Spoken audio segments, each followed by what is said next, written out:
as a black box meant to capture some of the influence of the social environment on individuals' decisions. And that's extremely imprecise, but that's how it's being used. So we need to define social norms. When I started reading this very large literature, growing literature on social norms, I have to say, there were two people who stood out for me in terms of influencing my own thinking about social norms. One was John Elster, the other was Christina Biccheri. And of course, his 2006 book is a classic. It's called The Grammar of Society. So norms, they require two kinds of key expectations, so to speak, or beliefs. First is empirical expectations, which I'll just write as EE. And the second is normative expectations, which I'll write as NE. So what are empirical expectations? These are the expectations that you might have about what your group members might do in a particular social situation with some context. Okay, so it's the main question we ask ourselves when we think about behavior in groups. What are other people in my social group likely to do even in this given situation? By contrast, the normative expectations are a little bit different. Say if you have an individual, say individual A, we like to call in economics player A, but it's really an individual. It's the beliefs that that particular individual has about the action. It's the belief that an individual has about what the relevant social group expects they ought to do. And that's the important word, ought to do. It's sort of a normative injunction. What do I think other group members think I ought to do? That's normative expectations. Now, normative expectations, I have to differentiate them from two other kinds of expectations. One is personal normative expectations, which underpin moral norms. So there's a distinction between moral norms and social norms. So for instance, I might have some standards of behavior that I expect from myself. For example, I shall not lie, I shall be honest, I shall not engage in corruption. So I have these personal normative standards, and then I feel pretty disappointed if my actions reveal myself to fall below these personal normative expectations. But that's different from normative expectations for social norms. The second kind of expectation that I want to talk about is second-order positive beliefs. Now, they're very widely used in psychological game theory, which is something I use a lot. These are simply the expectations of an individual about what others expect me to do. Okay, it's not ought. So there is no normative injunction involved in second-order positive beliefs. For successful social norms, one aspect seems very critical, that the empirical and the normative expectations need to be in sync with each other. They need to be consistent with each other. But what happens when they're not? Okay, so for example, think about the norm of corruption. You might observe that a lot of other people in the social group are engaging in corruption. That's your empirical expectations. But in the same society, we're not teaching our children, go out, make a lot of money by being corrupt. You ought to be corrupt. In fact, we try to inculcate good moral values in them, and that includes you ought not to be corrupt. So this creates a conflict between normative and empirical expectations. What the literature shows is when the two are in conflict, empirical expectations typically win out. The behavior you observe others to be engaged in has a more powerful effect than what you think others think you ought to be doing. So norm compliance also typically requires the existence of sanctions or punishments. So these are sanctions or punishments that are imposed on those who violate a social norm. Sanctions can take all sorts of forms. They can be monetary sanctions, but they can also be non-monetary sanctions. Social disapproval by itself is a very powerful non-monetary sanction. Classically, ostracization from a community was one of the most powerful sanctions that could be imposed on people. This is Ostrom. Eleanor Ostrom, of course, won the Nobel Prize. This is her classic definition on social norms. She says social norms are shared understandings about actions that are obligatory, permitted, or forbidden. Now, operationalizing these sorts of things is very difficult. Hence, I believe that a framework which is based on these three components: empirical expectations, normative expectations, and sanctions. This gives us a clearer understanding of what social norms are, although they might eventually lead to exactly the same outcome as Ostrom wishes to describe. In the literature, you'll sometimes see a distinction between descriptive norms and injunctive norms. Okay, this is very common. Descriptive norms are simply norms that are based on empirical expectations alone. Okay, so there's no normative expectations involved there. Injunctive norms, on the other hand, are just based on normative expectations alone. There's no empirical expectations involved in that. It's not clear to me why you need to make that distinction and why that is so important. I believe that understanding norms requires a very inclusive role for both sorts of expectations, including sanctions. But we need something else too, and that is emotions.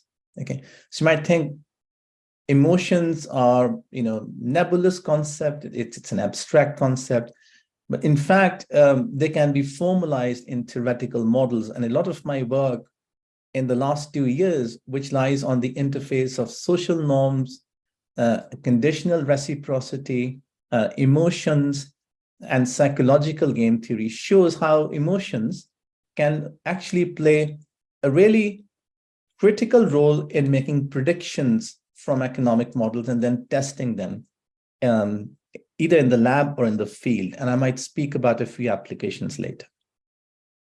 So what sort of emotions are important? The two key emotions are guilt and shame. These are the main internal psychological mechanisms that underpin. So guilt underpins moral norms. So I don't lie because I have personal normative expectations that I'm an honest person, that I ought to be honest. And if I fall below those standards, guilt kicks in and then prevents me from violating my internal moral standards. Shame, on the other hand, okay, so that's what I've said. Shame, on the other hand, it arises when you think that your social group expects you ought to take a particular action, but you fall below those expectations. Okay, so shame prevents you from falling below the group's normative expectations. It plays an absolutely critical role. And as I've said, in our work, we have shown precisely how to model these sorts of emotions. But there's a third kind of emotion, and this is based on a very recent paper that I've written with Maxine Wee, who is my former PhD student now, an upcoming experimental economist in China in Nankai University. Sanctions themselves are underpinned by emotional mechanisms. When you sanction someone who breaks a norm, you're frustrated and you're angry. So you need a way of formally modeling frustration and anger in order to understand why people sanction others. And this is not just you personally being aggrieved from a social norm being violated. You could be a third party who's got nothing to do with it. And we often observe third-party punishment, indirect altruism. And this is underpinned by emotions such as frustration and anger. And we show precisely in our work how that happens. Okay. Now, what emotions require you is to bring in the machinery of psychological game theory and explicitly model your beliefs about others and what you think others believe about you. To my mind, it often beggars belief that you could discuss social norms without critically discussing the role of beliefs. It's very off-putting for me when I see a discussion of social norms without an explicit discussion of what you believe about others and what you believe others believe about you. There's some related issues I'm going to speak about. If a majority of the subjects consider an action as socially appropriate, that does not necessarily constitute a social norm. Even when corruption is the norm, it is not considered typically to be socially appropriate. Hence, a very limited definition of norm leads you up the wrong alley, so to speak. Not everybody's going to follow a norm. Even if a norm exists, some people are going to break it. Third, for nascent norms, which are not yet fully established, there's no guarantee that empirical and normative expectations will be in sync with each other. Hence, it becomes really interesting to model the time dynamics of norm formation. How, if initially empirical and normative expectations are not in sync, a norm doesn't exist, how does a norm start forming? And how do these two kinds of expectations start gradually coming into sync with each other? And at what stage do sanctions start biting? And who decides what the sanctions should be? What is the optimal level of sanctions that would sustain a social norm? These are all open questions. In a lot of my work, we take a norm as given and then take it from there. So this is going to be something that's going to be, in terms of research, very important in the future.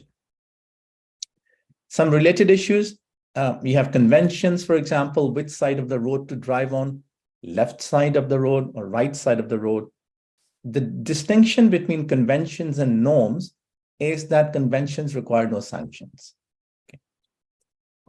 Sometimes in economics, norms are invoked as a way of choosing between multiple equilibria. For example, if you have no rules about whether we should be driving on the left or the right, and if you see a society evolve, some societies will evolve driving on the left, others on the right, just because it's very efficient. So economists would argue that Nash equilibria provides a powerful way of picking between such multiple equilibria. However, that argument is completely incorrect. Most Nash equilibria are not actually social norms. And we can talk more about it if there are economists in the audience who want to discuss it. Norms also need not produce socially efficient or desirable outcomes. There's no presumption that norms should be efficient. Okay, that's not the reason they are being designed. And there are several examples here. The practice of sati, FGM, honor killings, norms of etiquettes. It's not clear why these are efficient. Norms are also very slow and resistant to change. But sometimes they can change very suddenly. For example, fashion.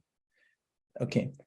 So the relatively unexplored link is the link between mental models and social norms. So the world is incredibly complex and complicated. We're trying to understand it all the time, trying to make sense of it. So we develop very simplified mental models of the world out there, which help us to understand it. For example, there's this famous example of a mental models where very poor women in India were not giving enough liquids to children suffering from diarrhea because the mental model was one of a leaky bucket. The more the liquids you give, the more the bucket leaks, and hence the more likely is the child to die. Of course, this mental model is wrong, but it helps them understand or make sense of the world. My own view is when a norm fulfills the role of a mental model, it is very slow and resistant to change. But when a norm, on the other hand, is not a mental model, but a matter of tastes, for example, bell-bottom jeans, which were very common in the 70s, then it can change suddenly by a few celebrities actually endorsing a different kind of fashion. Now, as far as I'm aware, this issue has not been explored, but something that perhaps people like me should in the future. Another unexplored link is between social preferences and social norms. Do we see norms of cooperation because we have other regarding preferences? Or do we have other regarding preferences because we have a propensity to follow norms? This is the classical hen and egg question, which Ernst Feher asked me a few years ago, and when I started off at the talk as well. Nobody knows the answer to that yet. And I think we need very clear experiments to distinguish between the two. And we've been in the process of designing some experiments, but we've not taken them to the field yet. Just a few applications. And for public goods games, now public goods games are typical social dilemmas that Elinor Ostrom worked on a lot. For example, exploitation of common resources, where people contribute towards a common good, a public good, but then everybody derives benefits from it, whether they contributed to it or not. Okay, so hence many people might wish to free ride on the contributions of others. We show that guilt aversion is a powerful determinant here. Okay, once you know what the expectations of others around in your social group are about your contribution, then we demonstrate that guilt from falling below those expectations plays a powerful motive for you to contribute more to the public goods, even when there are no sanctions. This was a special issue on psychological game theory in Journal of Economic Behavior and Organization. This is a second paper that I want to speak about. This came out in Journal of Development Economics last year, in which we showed the role of social norms, shame and guilt in explaining a very traditional problem in development economics on microfinance contracts. So many of you know, microfinance contracts are given to small borrowers who invest in risky projects. And because they have no collateral, the commercial banking sector is unwilling to lend to them. The Grameen Bank, which is a major innovation, got the 2006 Nobel Peace Prize with Muhammad Yunus. It's a major financial innovation which ensured that these very small borrowers received loans. The main innovation in terms of the contract they did was joint liability contract. So groups of borrowers were given separate loans, but if anybody in the group cannot pay the loan, that the entire group is denied future loans. Okay. Now, as you can imagine, guilt aversion would play a powerful role. So if I'm part of this joint liability contract, I don't work hard on my project fails, I cannot repay the loan, I therefore preclude everybody else in the group also from getting a future loan from the bank. And that sort of guilt aversion plays a powerful role in motivating me to put in greater effort. Another feature of these loans is that they are paid in public. So the loan officer goes to a village, gets together all the people who have borrowed from the microfinance institution, and he starts asking, your payment, your payment, your payment. And then if you default in front of your social group. If there's a social norm against engaging in defaults, other people's money, which is very, very common in rural societies, then you're likely to wish not to default. And we show it in very well-designed experiments in the field last year, 2 years ago in Pakistan, which formed the basis of the empirical analysis, that such shame aversion plays a powerful role in deterring defaults. The result is that the Grameen Bank has a repayment rate of 99.6% without people ever showing the Grameen Bank any collateral, which is, a pretty amazing thing. Finally, there's some ongoing work on voting, which I'm doing with Pavan Mamidi and others, Maxine and Meher Chauhan. This is work that is going to also leverage our understanding of social norms to determine why people vote. So I believe I should stop here because I think I've just taken 20 minutes now. Thank you very much.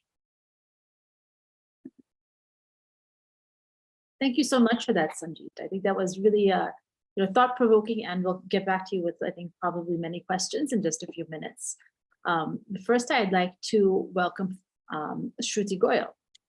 Welcome, Shruti. Shruti is an associate partner with Dalberg based in Mumbai.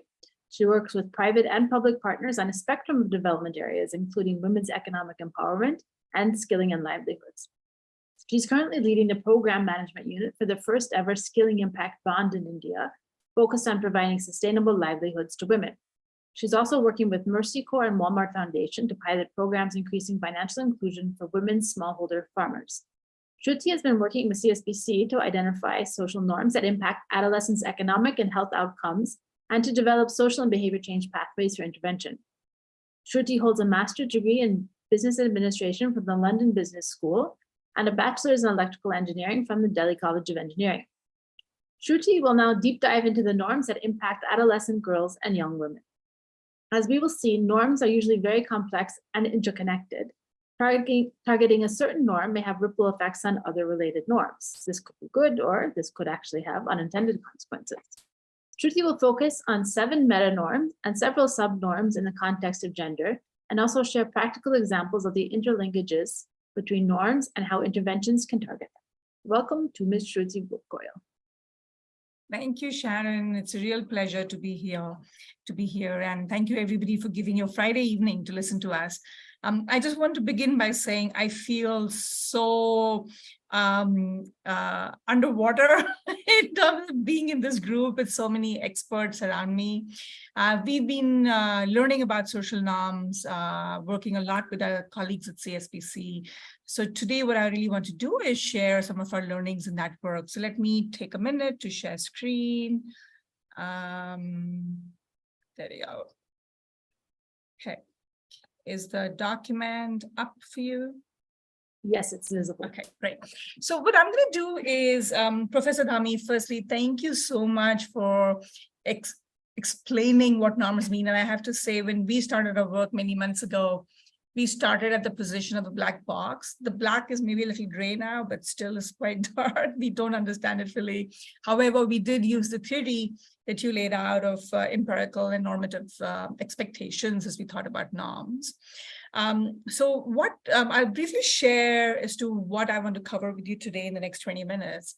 We have, in the last couple of months, like I said, Dalberg and CSBC have been working together to take an evidence-backed approach of understanding what are norms, social norms that impact outcomes for adolescent girls and young women.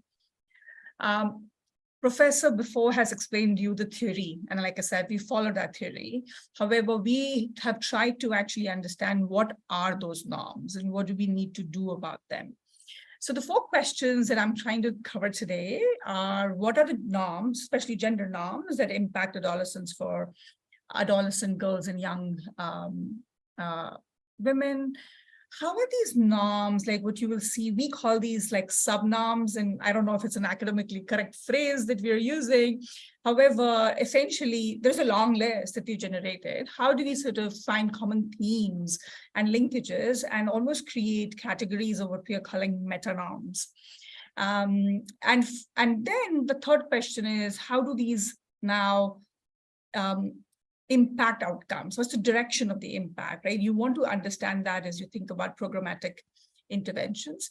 And there's another interesting nuance that I want to bring to you today is, I think Professor also mentioned, norms don't impact or manifest similarly for different individuals, for different countries. And I'll share with you from our learning some differences from India and our work in Nigeria and Kenya.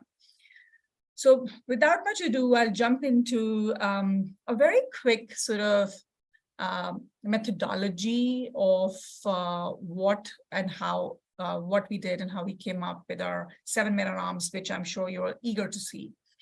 So like in the previous session we discussed, there is actually literature, but it's pretty sparse. And I'm very excited about the Indrajit, the Learning Collaborative website also. Now we can probably find things in one place.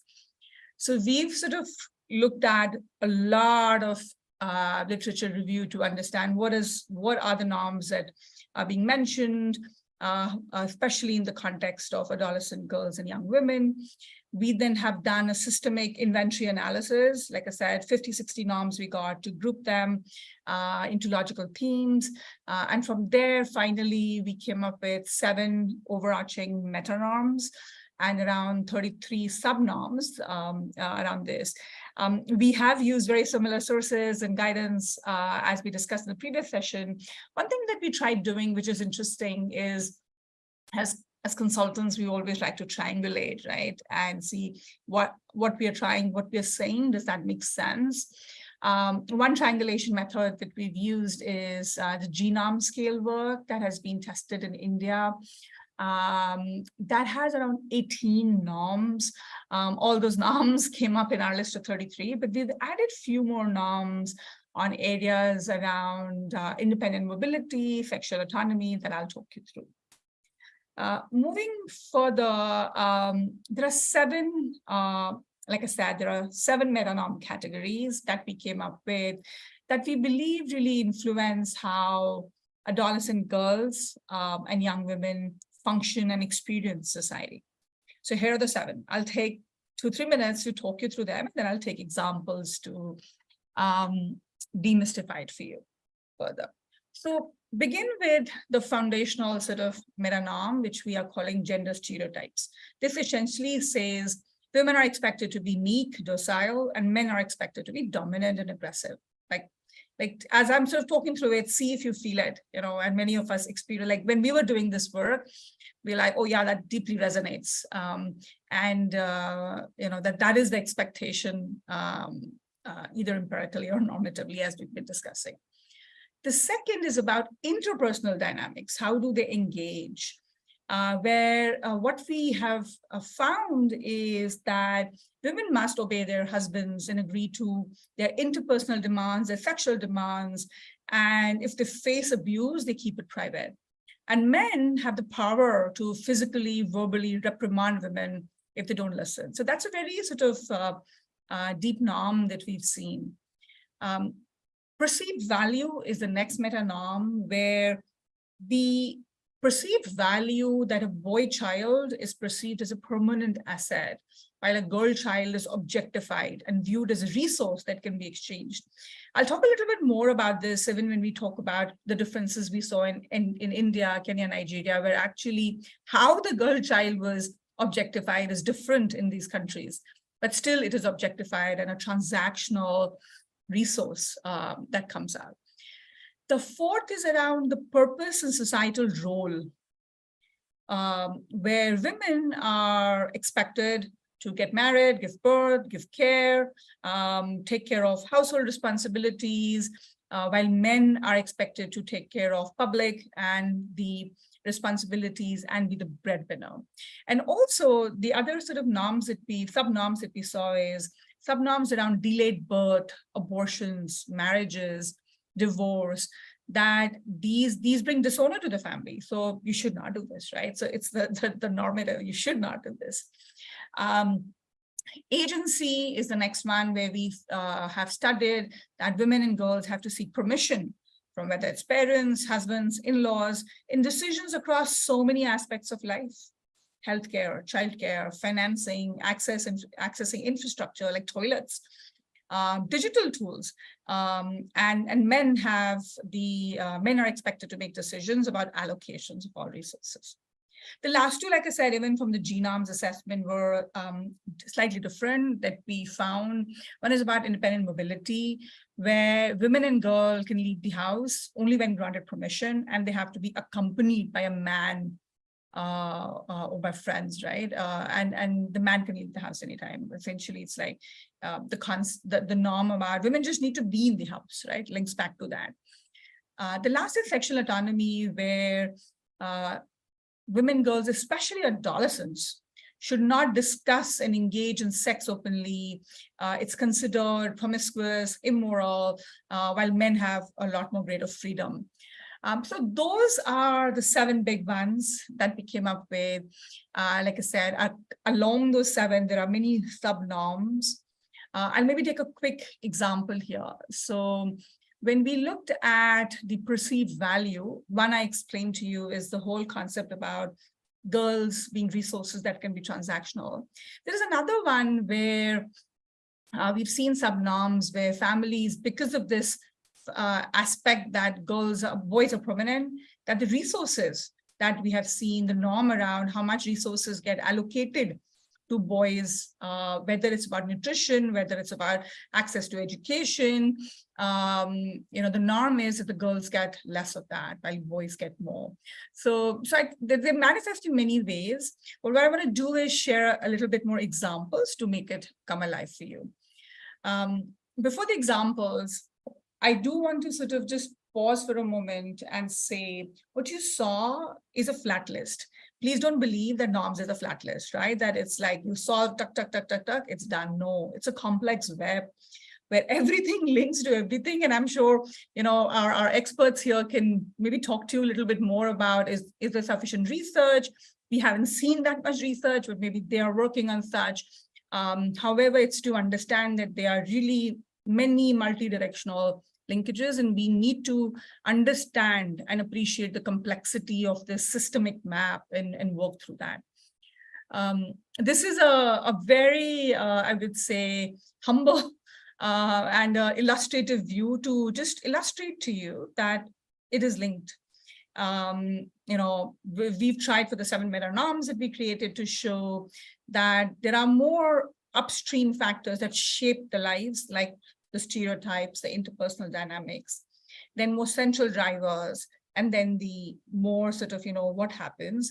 Now, we have no authority or evidence to sort of say the arrows, how they link, but this is an area that we deeply believe should be researched. And you will see shortly in the case study that I present to you how understanding the links will also allow practitioners to design solutions for these better.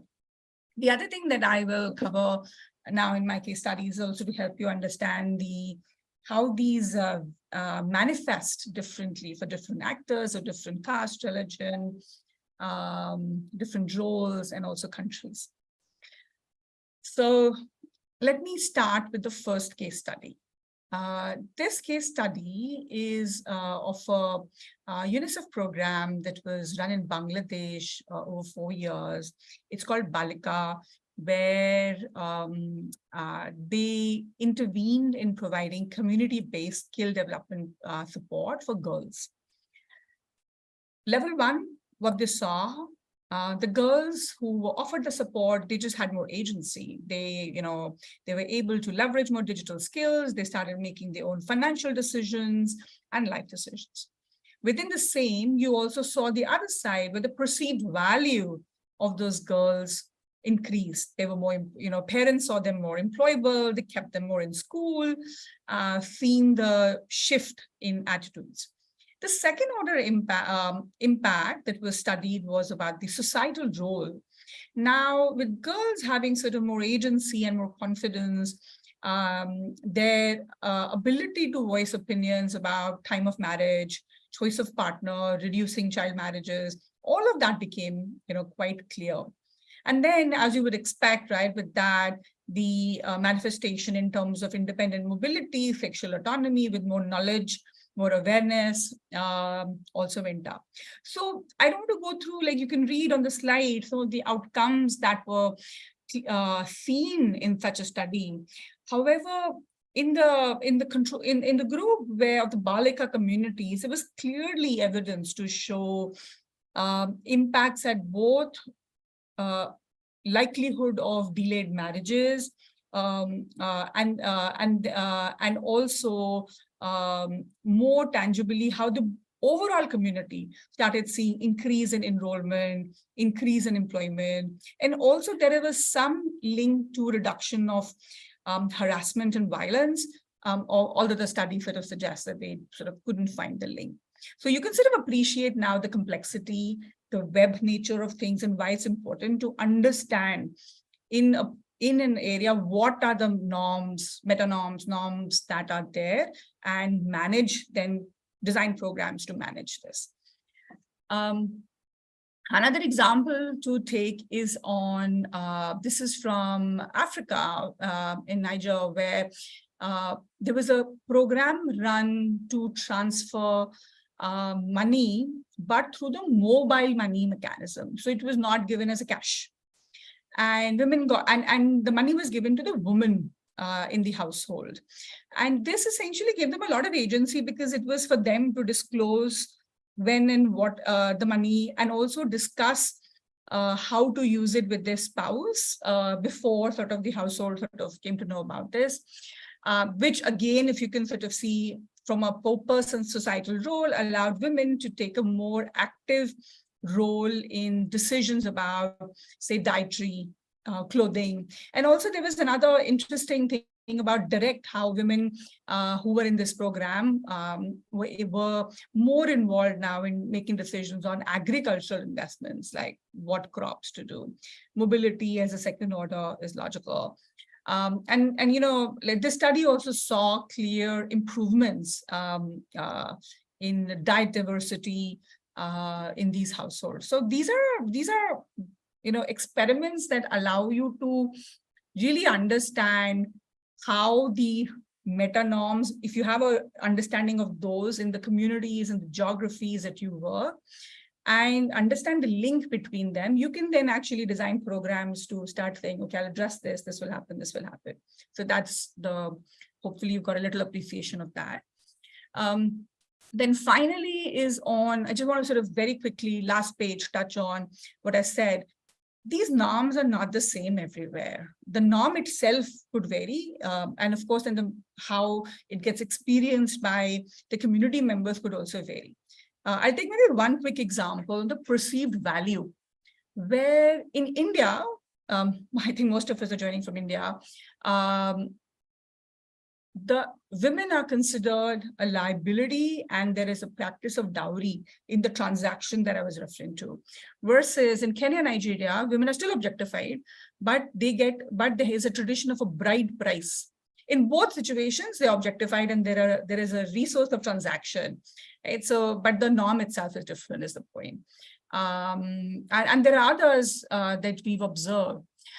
So I think this is really what I was hoping to cover. And with that, I'm hoping that you've got a little appreciation for norms, what they actually could be, how they link with each other, and how when you're designing your interventions, you need to both understand what norms are manifesting and how you design programs to manage them through. That's it from my side. Thank you. Thank you for that, Shruti. So while we get Sanjeet back, and we will now open up questions. If you can start putting your questions in the chat box, we already have some, so we'll go ahead and start asking and answering questions while we collate some more. So our first question is for Sanjeet. And Sanjeet, you mentioned that social norms can produce socially undesirable outcomes like sati and female genital mutilation. Could you briefly explain the process behind changing such social norms? You addressed EE, NE, punishment, all of them. Is there a specific kind of pathway? And how perhaps does formal regulation sit alongside kind of the social norms approaches when you do have these issues that are like sati and FGM that have been legislated as well as being approached socially? Yeah, so it's a very good question, and the short answer is we don't really know. I mean, there is no fixed template which would tell you how to start from a social norm which, for whatever reason, we perceive as harmful or undesirable. How to change, how to bring about changes in that social norm. I think it's on a case-by-case basis. I mean, this is one of those things where the dynamics of norm formation, which is something I spoke about in my talk, are extremely poorly understood. So we need more work on that. But I think this is not going to be a one-size-fits-all sort of thing. This is going to be, look at each individual case and see what works. Now, you spoke about sati, for example. That simply disappeared because it was made illegal. Okay, 1829, it was abolished legally, starting in Bengal, I believe, and it just had to stop because it was illegal. Now, if there's so what prevents governments from outlawing FGM and doing the same with it? That's a question you might ask if one size were to fit all, but it doesn't. And the reason is, one potential reason, I don't know, I'm not an expert on this, could be that the British could get away with doing that because they didn't have to win the next elections. If you have a democratically elected government who's also interested in public opinion, which might be completely in favor of a harmful social norm, sati in this case, it'd be very difficult for a government to have the political will to simply ban it. In other cases, it might just be a matter of bringing more awareness and education to it. I mean, that's some of the things that Shruti spoke about in the previous talk. And she outlined for us how those attitudes were changed through a program of education. And the same thing happened with teenage pregnancy rates in the UK. I mean, in UK, the teenage pregnancy rates were the highest in Europe. And it sort of became a norm for girls of a high school going age to engage in certain kinds of behaviors which, produce this outcome.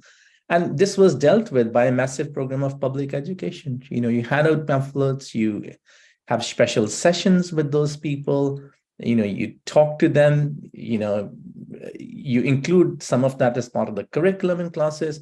You have some of the celebrities come and endorse, the desirability of change. I think that's what also happened with FGM. They've taken some of the community leaders and got them to publicly condemn the practice. So there isn't this going to be ever this one size fits all here. And I believe there's a variety of approaches as part of a larger multi-pronged approach, and possibly a lot of hit and miss as well. Yeah. Thank you, Sanjeev. Shruti, I think you'd like to say something on the same topic. Yeah, I was just going to build on what Professor is saying. Especially in the concept of FGC, we are referring to as FGC, female genital cutting. In Africa, this continues to be the norm. And, we've seen it in 2 countries. So that is the sub-norm there. I think it'll be interesting, the question, Sharon, you're raising, right? How to sort of, what will lead to change policy? There is an opportunity for research there, right? To sort of study that, understand that, and test interventions. But these harmful practices continue. So I think it's just, while in India, that seems less of a norm now. Yeah. I think it's so interesting when the social norm and the law conflict, right? And so as Professor as Sanjeev mentioned, maybe the British were able to, change the law because, they weren't worried about being elected, or maybe because it didn't conflict with their social norm that they were able, in a place to change the norm. So there's a bit of a chicken and egg question sometimes of what do we do first, social norms or focus on legislation. So if we take the case of domestic violence, right? Do we focus on domestic violence as a problem of, social norms, even though there are laws against it, right? So, but the issue being that it's actually hard to enforce a law when there's a social norm that conflicts directly with the regulation, I think. So Shruti, while you're here, let's ask you another question as well. Given how context-specific norms can be, right? And when you design an intervention, they also tend to be context-specific, or are they? Or is it possible to kind of design interventions that are scalable? I think it's a really good question.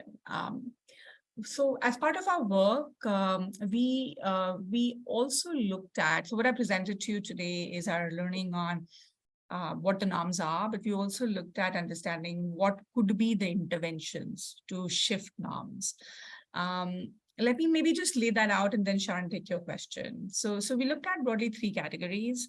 One was, even what Professor Dhami was referring to, essentially is awareness building, social behavior change campaigns. So there is a lot of that awareness, knowledge, that aspect, which happens a lot actually. The second is around actually shifting the core, if you may, mouthpiece industry, which is the media. So we looked at some really interesting interventions, right? How can you get the media industry to understand these norms and put more of the good content and reduce more of the bad content? right? So it's both sides. You move the on the spectrum, and there are a lot of interventions at an industry level that we can think. And the last one is, what we've been discussing, and I saw a question also from somebody about actual programs, whether you take the economic empowerment lens, whether you take social agency, aspects, and you design programs with implementing partners, which I know a lot of you are part of the collective here. How understanding which norms and impact you can then design programs in that. Your question about can they scale? My sense is yes, right? Like the two cases that I presented to you from Bangladesh and from Niger, would you say that you could see them being applied elsewhere? I could say that, right? I would surely need to understand specifically how those norms are manifesting, say, like the Bangladesh one, right, in Maharashtra. And maybe the linkages are different, maybe women are already, they have more agency here versus differently in Bihar. However, I think basis like creating archetypes of different contexts, I think there is an opportunity for us to learn and then scale them elsewhere. That's what we are seeing, but not an expert on this, sharing my experiences from what we've learned. No, but I think that the answer makes, an intuitive sense and fits in with a lot of behavior change work that, it's not one size fits all, but that doesn't mean it's customized to the individual either, right? That there's, personas and typologies, not, that, there are sets of situations, right? And sets of contexts. And the challenge is then is identifying which contexts are similar to where we've studied. So Sanjeev, let me give you a question from the audience now. So one of them has been addressed, but I think I'm interested in your answer as well. So Divakar Srinath has asked, will social norms prevail only as long as people's opinions over us matter?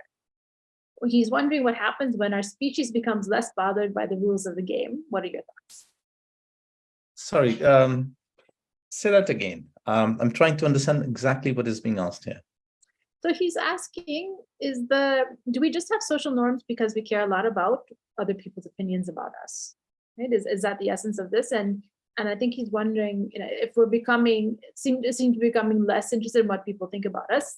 I don't know if that's the case or not. It's an empirical question. But then do we not have social norms anymore? Right. So part of the answer must necessarily go back to thinking about evolutionary biology. And I think all of us who are interested in social norms must study some sort of evolutionary biology to demystify some of these things. So why might social norms have arisen?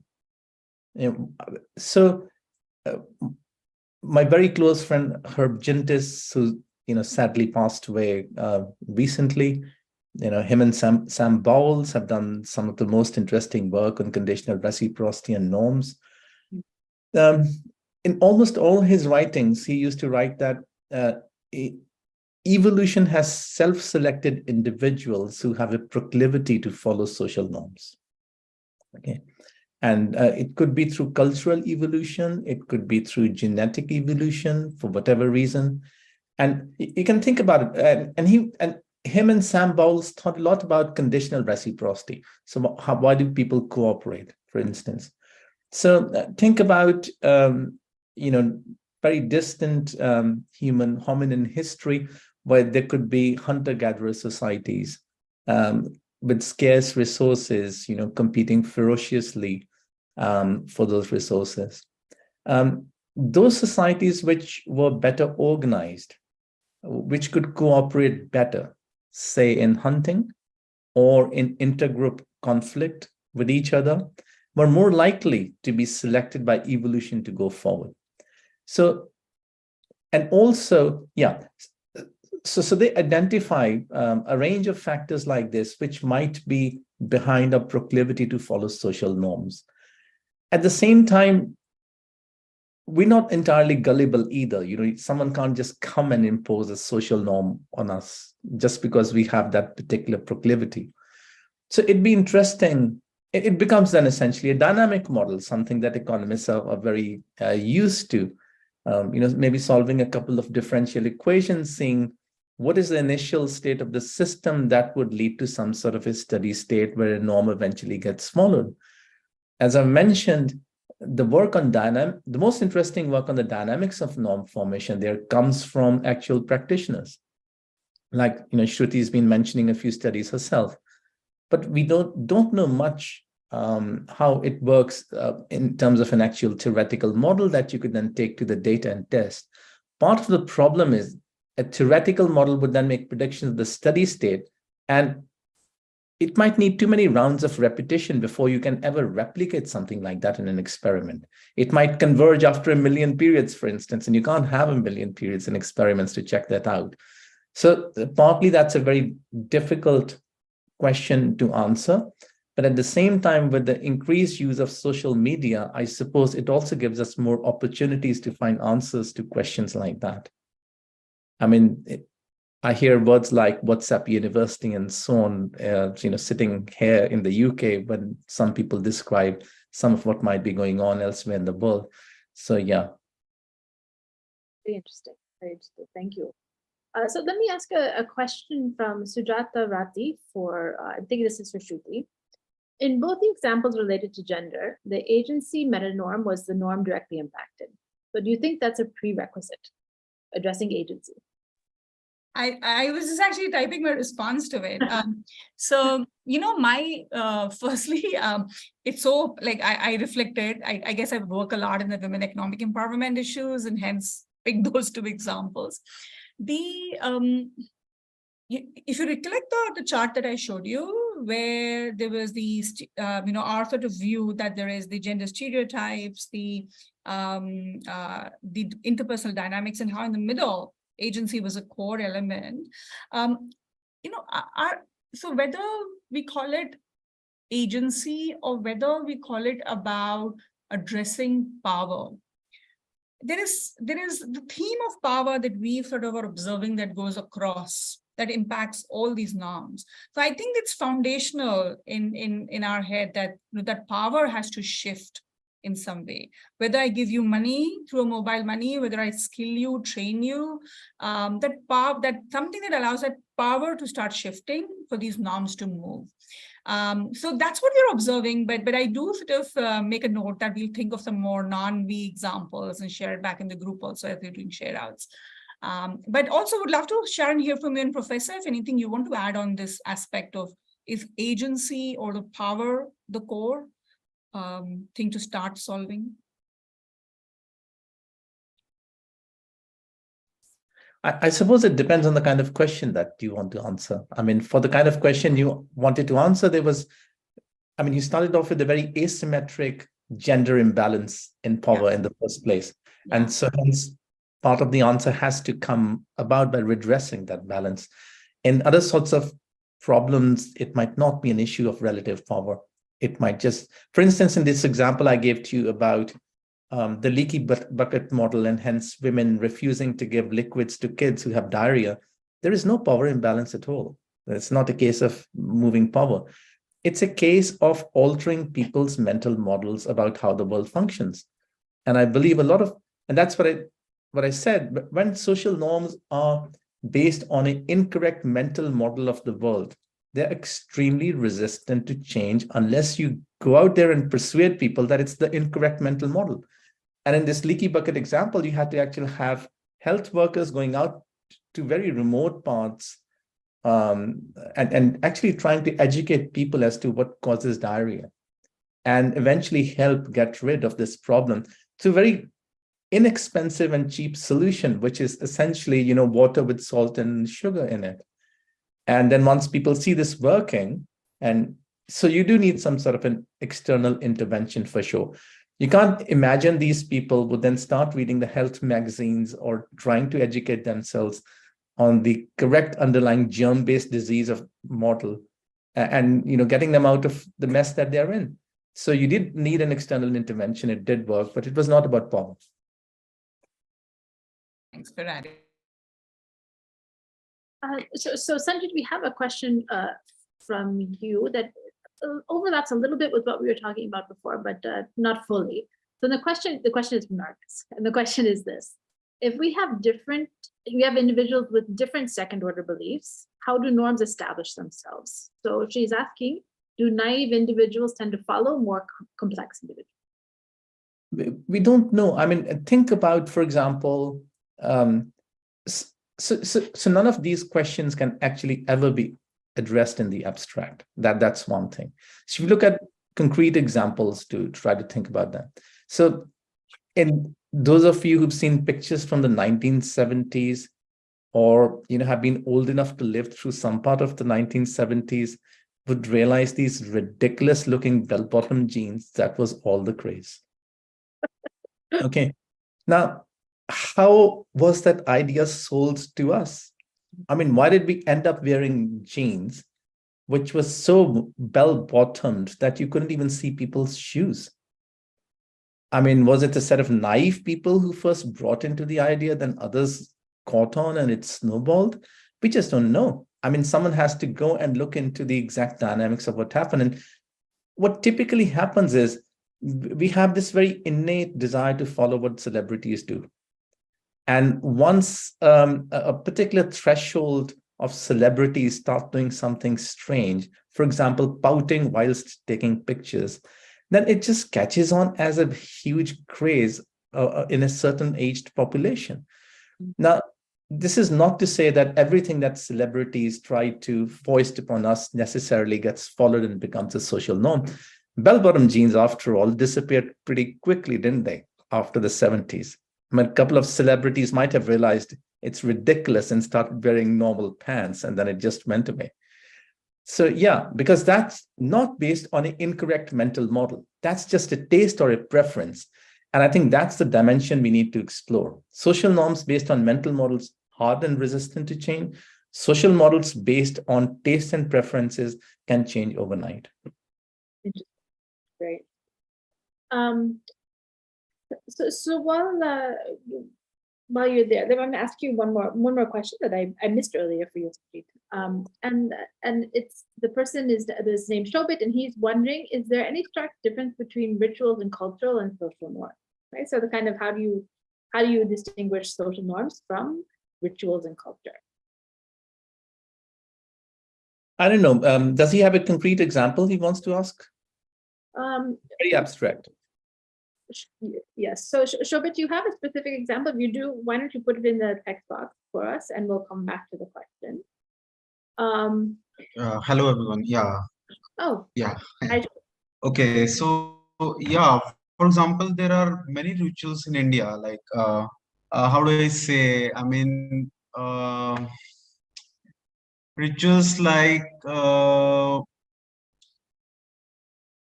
I'm not getting any such examples right now.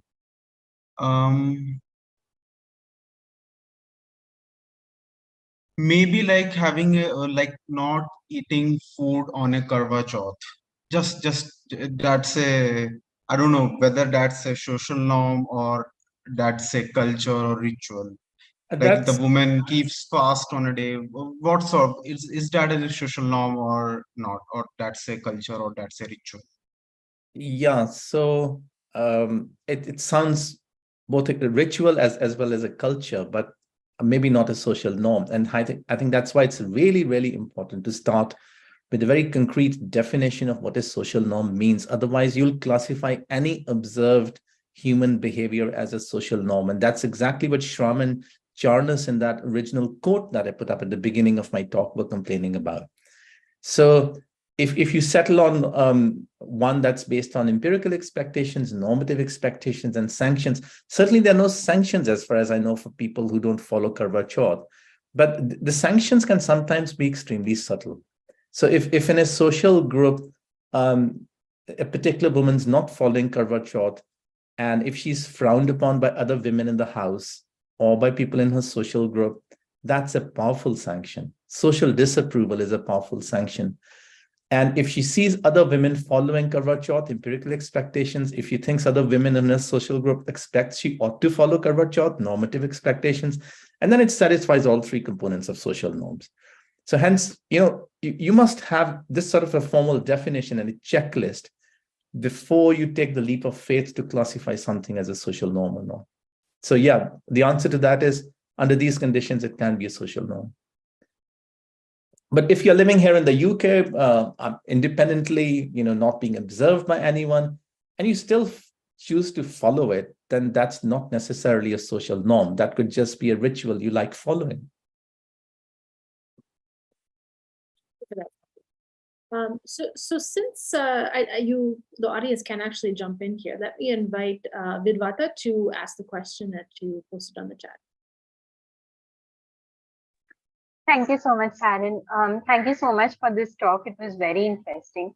So I was just wondering if there's a difference, or is it easier to change a social norm that occurs in the eyes of society? So to take the example of sati, it's a very socially outward practice, as opposed to FGM, which might occur within the walls of a house. Is it easier to change a socially outward looking practice or norm? So FGM you might not necessarily be able to keep it a secret. I think your immediate social group will know whether you have engaged in it or not. And so are you sure that others cannot observe whether FGM has taken place in your house or not?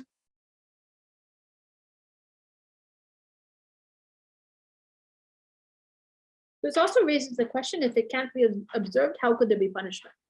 It can't be. So a very distinguishing characteristic of a social norm is the social group has got to be able to observe and sanction you. And hence my question. And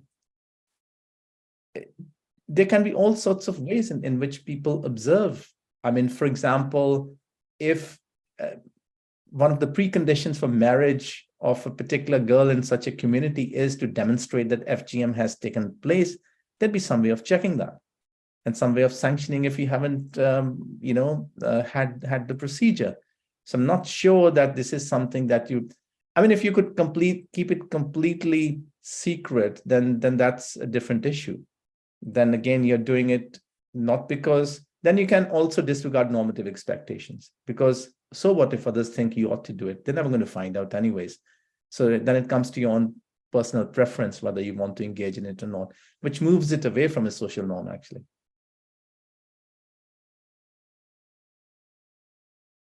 So our next question is from Vineha. Vineha, do you want to, and I think this is for Shruti, maybe, Vineha, do you want to unmute yourself and ask the question? Hi, can you hear me? Yes. So I basically come from a psychology background, and we have been studying the processes of behavioral change in some manner. But when it comes to social norms specifically, are there any commonly employed, theoretical foundations? Or I know there's not much research yet, but in the work that you have been doing, what assumptions do you employ, or what theories do you employ, kind of inform the interventions? Sorry, just to clarify, which area did you say you work in? I just completed my master's in social psychology, and I'm kind of looking to work in social norms, but I don't know how. I see. The theories are all we've been discussing this evening. And I also laid out the sort of the broad pillars of intervention areas that we look at, whether it's SPCC, whether it's actually shifting industry voices, whether it's, driving programmatic changes. Those are all the theories. I haven't done enough research and understanding to say this fits better here, this fits better here in terms of which norm changes. So I don't think I can add more to answer your question unless others in the group have.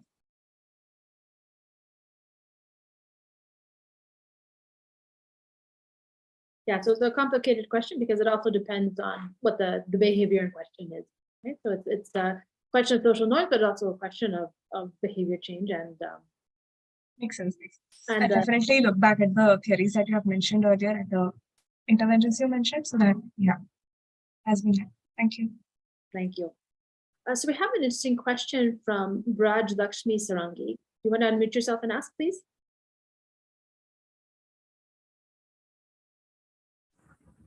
Hello. Hello. Yeah.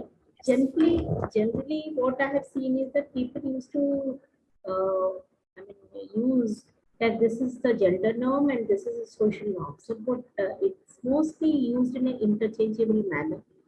So how do we, does it actually really there is a difference between social norm and gender norm, because it's all coming from, mostly coming from the gender issues or gender kind of diversity and all that. So do you think there is some such very distinctly, you can see that in the community that there is a specific gender norms and social norms? Are they completely different from each other, or they're coming from the same kind of theory?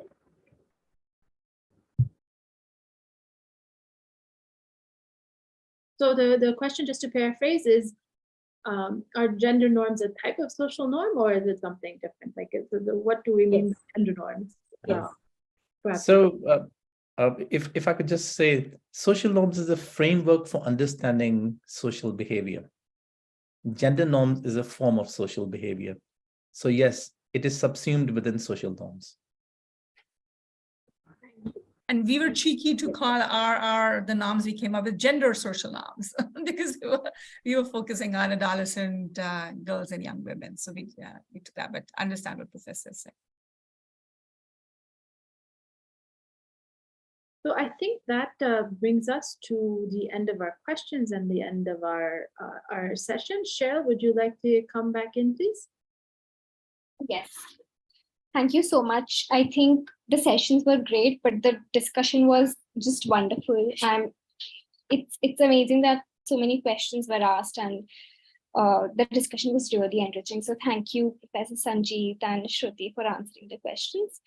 And Sharon, thank you for moderating the session. And thank you, Indrajit, for launching the website.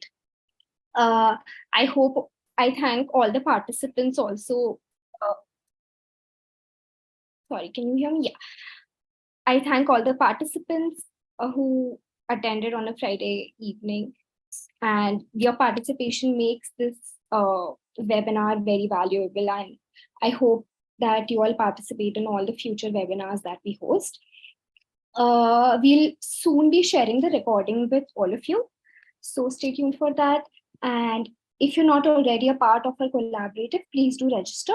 You can register your organization, or you can register as an individual also. The Avalyn has pasted the registration links on the chat box, so you can just take it from there. And you can also register through our website now. Lastly, please do follow us on our social media handles to stay updated on the latest developments in the social norms field, as well as any other events that we may be hosting. So thank you once again for joining, and thank you to all the panelists. Thank you so much. Thank you. Have a good evening. Thank you. Weekend. Thank you.